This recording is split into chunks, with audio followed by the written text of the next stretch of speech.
আসসালামু আলাইকুম সবাইকে, ওয়েলকাম টু মাই চ্যানেল। শুভ সকাল। কেমন আছেন সবাই? আশা করছি সকলেই ভালো আছেন। আলহামদুলিল্লাহ, আল্লাহ তাআলার অশেষ রহমতে আমরাও কিন্তু ভালো আছি।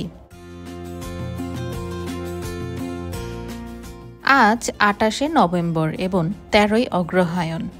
সকালবেলা কিন্তু হালকা কুয়াশা, সাথে কিন্তু মিষ্টি একটা রোদ। তো প্রতিদিনের মতোই কিন্তু সকাল থেকেই শুরু করছি আজকের ভ্লগটি। আর সকালবেলায় দেখতেই পারছেন আমি একটি কাজ নিয়ে বসে পড়েছি। আর অনেক সকালবেলায় চলে এসেছিল আমার ভাতিজি। ওর আজকে স্কুলে প্রোগ্রাম ছিল, মানে একেবারে ওদের শেষ বিদায়ের দিন, ক্লাসের একটা র্যাক ডে। সেখান থেকে হচ্ছে ও সাজার জন্য আমার কাছে এসেছিল। আমাকে রাতেবেলায় বলে রেখেছিল, ফুপি তুমি আমাকে সাজিয়ে দিবে। আর ও হচ্ছে গিয়ে আমার বড় ভাইয়ের মেয়ে। আর সকালবেলা আমার যা যা জিনিস ছিল আর কি, ভাঙাচোরা বলতে পারেন, ভাঙাচোরা মেকআপ আমি তেমন একটা করি না, তো বাসায় যা যা ছিল তা দিয়ে কিন্তু ওর মেকআপটা আমি হালকাভাবে কমপ্লিট করে দিলাম। আর সকালবেলাতে আজকে আফরা বাবা নাস্তা না খেয়ে চলে যাওয়ার কারণটা হচ্ছে যেহেতু প্রায় ৮টাও এখন পর্যন্ত বাজেনি, তার আজকে দোকানে যেতে হতো তাড়াতাড়ি, সেজন্য আমি আজকে আর নাস্তা বানাইনি। যাই হোক, ওকে তো আমি রেডি করে দিলাম, হালকা মতন একটা মেকআপ করেছি। আর সাথে হচ্ছে লাস্টেই ফিনিশিংটা হচ্ছে মেকআপ সেটিং স্প্রে দিয়ে হচ্ছে আমি সেট করে দিচ্ছিলাম। আর এই কাজটা করতে আমার কাছে খুবই ভালো লাগে।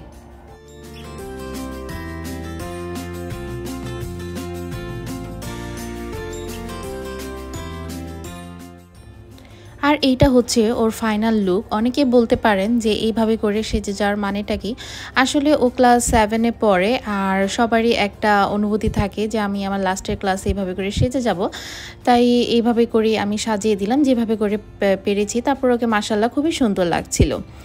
আর এই তো ও তো সাজার পর চলে গেল, কিন্তু আমাদের মা মেয়ে তো নাস্তা করতে হবে। আর আজকে মূলত আমি একটি ডিম দিয়ে সকালের নাস্তাটা কমপ্লিট করব। আর দেখতেই পারছেন আমি কি কি জোগাড় করে নিয়েছি, আর বুঝতেও পেরেছেন অবশ্যই যে আজকে আমি কেক বানাবো। যদিও আমি পেন কেক বানাবো, কারণ এইটা বানানো হচ্ছে একেবারে সহজ কাজ। আর এখানে হচ্ছে আমি একটা ডিম নিয়ে নিলাম, আর ডিমটা প্রথমে হচ্ছে বিটার মেশিন দিয়ে সামান্য একটু বিট করে নিয়েছি। আর হাফ কাপের যেই মেজারমেন্ট কাপটা থাকে সেখান থেকে কিন্তু পুরোপুরিটা আমি ভরিনি, মানে এইরকম করে চিনি নিয়েছিলাম। আসলে আমার কাছে একেবারে বেশি চিনিও না, আবার একেবারে হালকা চিনিও না, মানে একটা পারফেক্ট চিনি আমার কাছে ভালো লাগে, সেই আমার টেস্ট অনুযায়ী কিন্তু আমি চিনিটা নিয়ে নিয়েছিলাম। আর এই তো চিনিটা কিন্তু ভালোভাবে আমি বিট করে নিয়েছি। বিট করে নেওয়ার পরে দেখতেই পাচ্ছেন কীরকম একটা ফর্মের সৃষ্টি হয়েছে। আর এখানে আমি সামান্য পরিমাণে তেলও দিয়েছিলাম, যদিও ওই ভিডিও ক্লিপটা আপনাদের সাথে শেয়ার করতে পারিনি, আমি আন্তরিকভাবে দুঃখিত। দিয়ে দিলাম হচ্ছে হাফ কাপ ময়দা, আর দিয়ে দিচ্ছিলাম হচ্ছে ভ্যানিলা পাউডার। আর ভ্যানিলা পাউডারটা দেওয়ার মানে হচ্ছে আজকে আমি এখানে কোনো ভ্যানিলা এসেন্স ব্যবহার করব না। আমার ফ্রিজে ছিল, তারপর আমি ব্যবহার করব না, আমার কাছে ভ্যানিলা পাউডারের স্মেলটা অনেকটাই ভালো লাগে।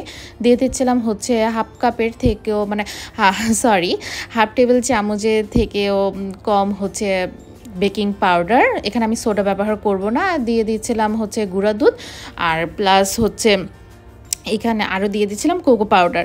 আর সর্বশেষ দেখতেই পারছেন যে আমি চকলেট ইমার্শনটা দিয়ে হচ্ছে লাস্ট ফিনিশিংটা এনেছি।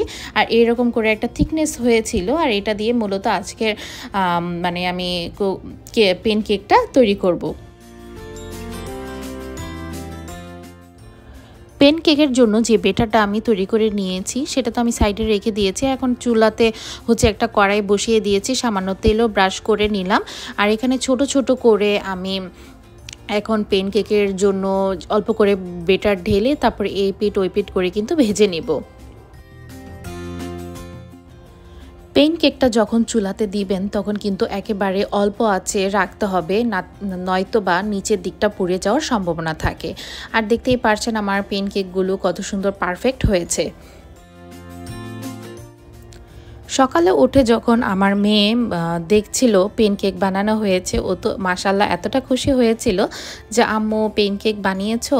মানে আমি ওকে মাঝে মাঝে হচ্ছে একটু ডিফারেন্ট টাইপের কিছু বানিয়ে দিই। আর দেখতেই পারছেন কতটা পারফেক্ট হয়েছে।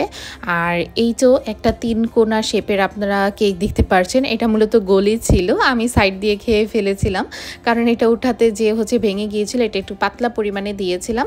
আর এই ছিল হচ্ছে আমাদের মা মেয়ের সকালের নাস্তা।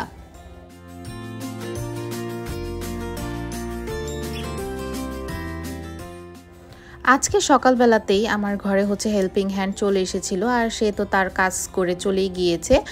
এরপর আমি রান্নাঘরে যে সব কিছু কেটে নিয়েছি আর মূলত আপনাদের সাথে তো সবসময় শেয়ার করি যে রান্না করার যেই তরকারি কাটাকুটার ময়লাটা থাকে সেটা হচ্ছে আমি টপে নিয়ে রাখি, এতে করে একটা সারের সৃষ্টি হয়। আর এখান দিয়ে মাঝে মাঝে কিন্তু উপর দিয়ে আমি মাটিও দিয়ে দিই, যদিও ওই যে মাটি আনা হয়েছে এখন পর্যন্ত টপে দেওয়া হয়নি, আর কিছু টপে আমরা গাছ বুনবো সেই জন্যই মাটি এনে বারান্দাতে রেখে দিয়েছিলাম।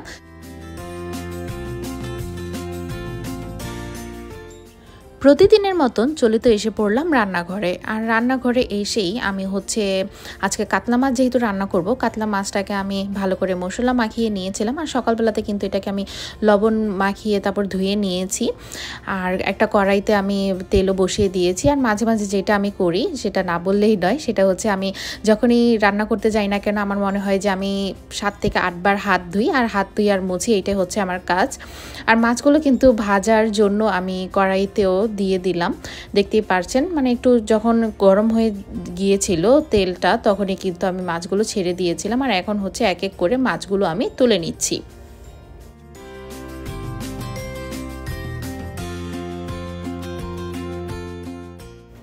যেই কড়াইটাতেই আমি মাছগুলো ভেজেছিলাম সেম কড়াইটাতেই হচ্ছে আমি তরকারিটা বসিয়ে দেওয়ার জন্য পেঁয়াজ আর কাঁচামরিচ দিয়ে দিলাম। আর মূলত এখানে মাছ ভাজার পর অল্প একটু পরিমাণে তেল ছিল, পরবর্তীতে আমি আরেকটু তেল অ্যাড করেছিলাম। আর পেঁয়াজটা যখন ভাজা হয়ে গিয়েছিল তখন আমি পানি দিয়ে দিলাম। আর এখন পানি দিয়ে হচ্ছে আদা রসুন বাটা মানে আমি দিয়ে দিচ্ছি, কারণ আমি আদা রসুন বাটাটা হচ্ছে একসাথে করে ডিপ ফ্রিজে সংরক্ষণ করি।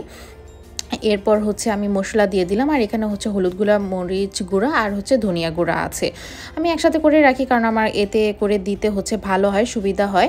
আর আজকে যেহেতু তরকারির মধ্যে হচ্ছে সিম, আলু আর হচ্ছে ফুলকপি দিয়ে আমি কাতলা মাছটা রান্না করব, সেই জন্য সিম আর আলুটা আমি প্রথমে মশলার সাথে কষিয়ে নিচ্ছিলাম, কারণ মশলাটা কিন্তু আমি প্রথমে কষিয়ে নিয়ে তারপর কিন্তু এই সবজিগুলো দিয়েছি। আর দেখতেই পাচ্ছেন যে সিম আর আলুটা কিন্তু অনেকটাই কষানো হয়ে গিয়েছিল। আর পরে আমি দিয়ে দিলাম হচ্ছে ফুলকপি, কারণ ফুলকপিটা হচ্ছে আমি ভাপ দিয়ে নিয়েছিলাম, সেই কারণে ফুলকপিটা আমার পরবর্তীতে দেওয়া। আমি যখন তরকারি রান্না করি তখন হচ্ছে আমি অল্প অল্প করে লবণটা অ্যাড করি, এতে করে একেবারেই দেওয়ার চান্স থাকে না, সেই জন্য আমি অল্প অল্প করে অ্যাড করি। আর এই তো আমি কিন্তু তরকারিটা কষিয়ে পানি দিয়ে দিয়েছি। আর অপর ছিল হচ্ছে আজকে পেঁপের ডাল আমি বাগার করে নিয়েছিলাম, একটু জাস্ট জাল হচ্ছিল, ওইটা হচ্ছে আমি অফ ক্যামেরায় রান্না করে নিয়েছিলাম। আর এখন হচ্ছে তরকারির মধ্যে আমি মাছ ভেজে রাখা মাছগুলো দিয়ে দিচ্ছিলাম, কারণ এই ভেজে রাখা মাছগুলো হচ্ছে একেবারে সিদ্ধ হয়ে যাবে পারফেক্টভাবে। আর তরকারিটা কিন্তু আমি সিদ্ধ করার জন্য বসিয়ে দিয়েছিলাম। আর এই তো ঝোল যখন শুকিয়ে এসেছিল সবার লাস্টে হচ্ছে আমি দিয়ে দিচ্ছিলাম ছাক বাটা, কারণ এই ছাক বাটা ছাড়া তো হয়ই না, কারণ আমাদের বিক্রমপুরের ঐতিহ্য হচ্ছে ছাক বাটা। আর এটার রেসিপিটা বা কীভাবে বা আমরা এটাকে বানিয়ে তারপর তরকারিতে দিই এটা অবশ্যই আপনাদের সাথে শেয়ার করব। আর ছাক বাটাটা দেওয়ার পর মানে একেবারেই লাস্টের দিকে দিয়ে দিয়েছিলাম, আর দিয়ে দিলাম হচ্ছে ধনে পাতা। এরপর আমি তরকারিটা নামিয়ে নেব। আমার যখন রান্না কমপ্লিট হয় চলে এসে পড়লো হচ্ছে আমার ভাতিজা। আর ভাতিজা আজকে এসেছে হচ্ছে খাবার নিয়ে, কারণ আমার ভাতিজি তো দেখেছেন ক্লাস পার্টির জন্য গিয়েছিল আর ক্লাসের অভিভাবকদের জন্য একটা দিয়েছিল। আর আম্মু বলেছিল যে আফরাকেও সাথে নিয়ে খেতে, মানে শেয়ার করে খেতে। এটা হচ্ছে আয়াত আর আফরা দুইজনে মিলে খাবে। মাশাআল্লাহ অনেক পরিমাণে দিয়েছিল, কারণ এইরকম হচ্ছে 2 বক্স দিয়েছিল। প্রথমে হচ্ছে আমি ভাগ করে আফরাটা আমি সাইডে রেখে দিয়েছি, আর আয়াতকে আমি খেতে দিলাম, কারণ আফরাকে আমি পরে খাওয়াবো, ওর এখনো পর্যন্ত গোসল হয়নি। আর আজকে আপনার ভাইয়া আরেকটা কথা ফোন দিয়ে বলেছে, সেটা হচ্ছে আজকে সে আসতে পারবে না, সেজন্য হচ্ছে মূলত তার জন্য আমি তার খাবারটা প্যাক করে তারপর দোকানে দিয়ে দিব, কারণ একটা ছেলে আসবে, সে এসে হচ্ছে খাবারটা নিয়ে যাবে।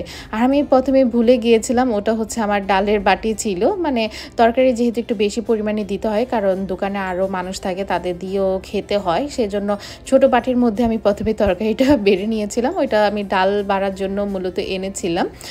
যাই হোক, এইভাবে করেই কিন্তু আমি আজকে মানে ভাতটা বেড়ে নিচ্ছিলাম।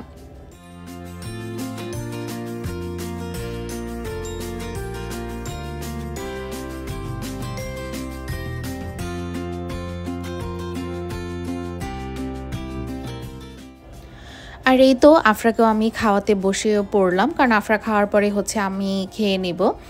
আর আফরা যে কাজটা করে আপনাদের সাথে আমি বলেছি যে আফরা হচ্ছে বেডরুম ছাড়া দুপুরে খাবারটা ওর চলেই না, কারণ ও হচ্ছে টিভি দেখবে আর হচ্ছে খাবে। আর সাথে আয়াত ছিল, মানে দুইজন মিলে হচ্ছে নাস্টিয়া শো দেখছিল। আর ওর এই নাস্টিয়া বলেন বা ডায়ানা অ্যান্ড রোমা বলেন, ওর এগুলো হচ্ছে অনেকটাই ফেভারিট, ওর কাছে নাকি ভালো লাগে। ও সবসময় ওদের দেখবে আর বলবে আম্মু ওদের সাথে দেখা করতে যাব, এটা করবো সেটা করবো। আমি সবসময় বলি যে আল্লাহ যদি চায় তাহলে কেন নয়, একদিন হবে ইনশাল্লাহ। আর এই তো মেয়েকে তো খাইয়ে দিচ্ছিলাম, এরপর হচ্ছে আমি খেয়ে নেব।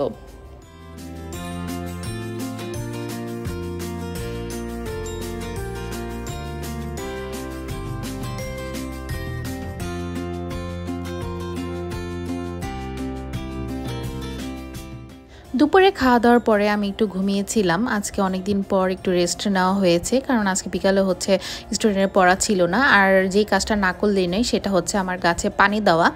আর প্রতিদিনের মতন হচ্ছে সন্ধ্যার মুহূর্তেই হচ্ছে আমি গাছে পানি দিয়ে নিচ্ছিলাম আর বাহিরের পরিবেশটা উপভোগ করছিলাম।